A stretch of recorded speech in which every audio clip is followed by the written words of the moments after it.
NYSE listed Hagerty specializes in insuring classic cars, and they're in New York City to reveal their 2026 bull market list, essentially the cars to watch.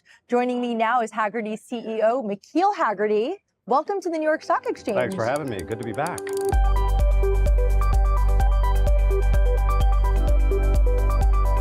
This business launched in 1984. It is a family business. You have been involved in the business full time for 30 years. Can you take me through the evolution of Hagerty? It started as a, literally a retirement business for my parents who had been in the insurance business prior. And they knew that there were these little niches in the insurance world where there was a lot of passion. And wherever there's a lot of passion, that means there's better risk from an insurance standpoint. And it started off actually insuring a tiny little niche of wooden boats, classic wooden boats. Not a lot of people would even think about that as an insurance opportunity. And then it evolved mostly into what was used to be called the classic car space or the collector car space. And now we look at it as this bigger enthusiast vehicle category, which is cars that people want to own. They own because they love them, because they're drivers. They love that whole aspect of driving and owning cool cars and the community around it. So it's been an amazing few decades, and we've been 4 years here listed on the New York Stock Exchange, and I'm having a lot of fun playing with cars. How large is the classic car market? It's larger than people think. So when we look at the collector car market, just looking at the US, it's over 35 million vehicles in our kind of target category. And these are cars right now that are registered and that are extra cars in people's households. And they have some other characteristic that makes them interesting. Usually what that means is the values are going up over time rather than, you buy a new car and it kind of goes down in value. These kind of collectible cars, they're going up. And that's our world. And we surround them with insurance. We have our membership offering, which we call Hagerty Drivers Club. And now we have an auction company where we help people buy and sell these cars. So it's a whole ecosystem that kind of works together. And it's a bigger world than a lot of people think. Is there a specific profile of a classic car collector? Car collectors, they tend to be in the middle of their life where they have a little bit of discretionary income, and they tend to own their home. They tend to have regular daily driven cars that they drive on a daily basis for a transportation standpoint.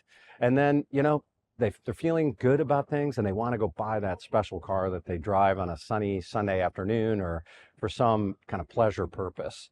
And that's our world. And this pattern of people buying cars like this has been going on for decades. Actually, almost 100 years people have been collecting cars. So it's a long tradition.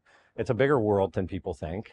And contrary to popular belief, the next generation is getting into collecting cars. And that's why we published this bull market list, which is to look at not just, okay, what are the cars on the rise, but what are the cars that the next generation is looking at and paying attention to. That's right. You just launched the 2026 bull market list, essentially the cars to watch. What cars made the cut and why? It's 11 cars on the list, and they're in different categories. So there's always some iconic, sort of higher valued cars on the list. And this year it's the Porsche Carrera GT, which was a car built in the early 2000s. Very high performance, kind of the last analog, a purely analog high performance car. And of course, Porsche is a brand that's been on the rise for the last 10 years. Then there's this whole list of kind of drivers cars underneath that. So a really affordable example, which they made over 1.2 million of, is the Mazda Miata. The second series of them is now really on the rise. That's a car that was $10,000 for a long time, and now it's sort of mid-teens, $16,000, $17,000 car. The most collectible car in the world, in the US, is the Corvette. And this year, the Corvette Z06, the C6 Z06, which is a really high performance variant, made the list. BMW M5, another, again, kind of driver, fun, performance car, kind of the high watermark of BMWs. But then there's another big trend underneath here that we've been watching for a few years, which is kind of trucks and SUVs. We know that, today, modern drivers are often buying trucks and SUVs as their daily use vehicle. And the vintage variants of those are really starting to show that collectability. So this year we have a really high performance Chevrolet pickup truck. There's a Dodge Ram Charger, which was kind of like the Dodge version of a Ford Bronco, and Broncos have been really popular lately. And then kind of finally rounding out the list, we always sort of look at earlier kind of vintage classic cars and say, okay, what are the cars that maybe are more like their parents' cars or their grandparents' cars? What are those that are starting to show interest for this next generation? And this year, the team picked the Continental Mark II, which is a really cool 50s stylish going out to dinner car. What was the criteria for the list? Well, it's driven by a couple of things. One, we have a world-class media team that is out there writing stories about what people like and what people are interested in. And so they help kind of pick the list. But most of it is data-driven.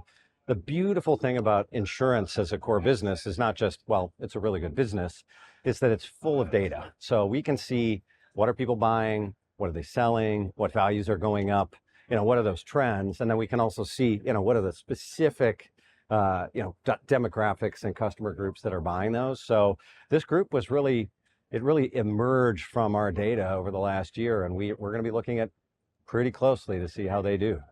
And classic cars are one of the largest alternative asset classes in the US. How do you see that area evolving? Biggest question that I get asked is, what does the next generation think about cars in general? And then if they are interested, what are they interested in?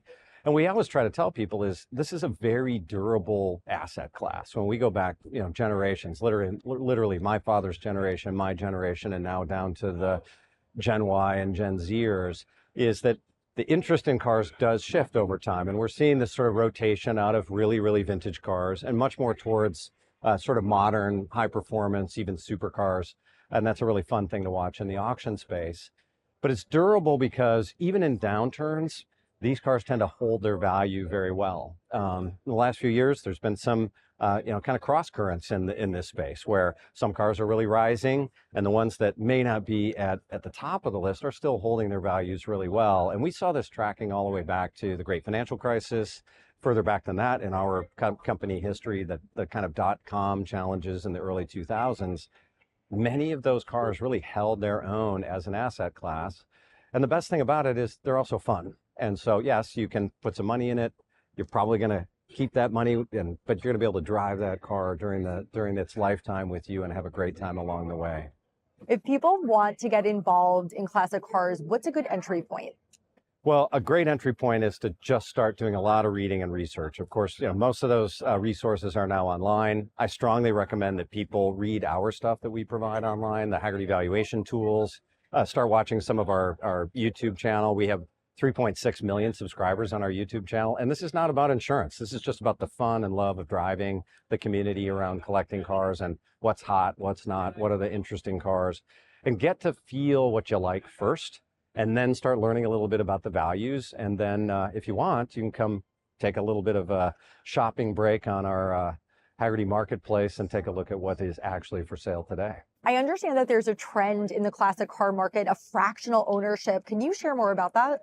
It's another great entry point to the car world. And, sometimes these are in the form of clubs where, a group of owners will get together and they'll buy a group of cars, and then they can own little pieces of them, enjoy different sorts of things. And then there actually are some investing funds out there where people are buying, sort of fractional pieces of cars, more as an investment, but sometimes also for usage. So great entry point and really a sign of, how the vintage car world is adapting to these new styles of ownership. Why do you think you have over 3 million subscribers? What is it about classic cars? Well, it's a passionate space. So, again, contrary to what some people think about the next generation, they're passionate about cars. They just learned about them differently than earlier generations. So they grew up playing video games, and they grew up watching, YouTube and other places to learn the cars that they wanted to enjoy. And we decided to do is just publish really high quality content. Let's not, we're not going to over commercialize it. It just has to be great, fun content made by some of the best, influencers and car experts out there. And it's fun. I love to watch it. Where can they find it? Well, it's at Hagerty.com, Hagerty. All right, McKeel Hagerty from Hagerty. Thank you so much for joining us. Thanks for having me.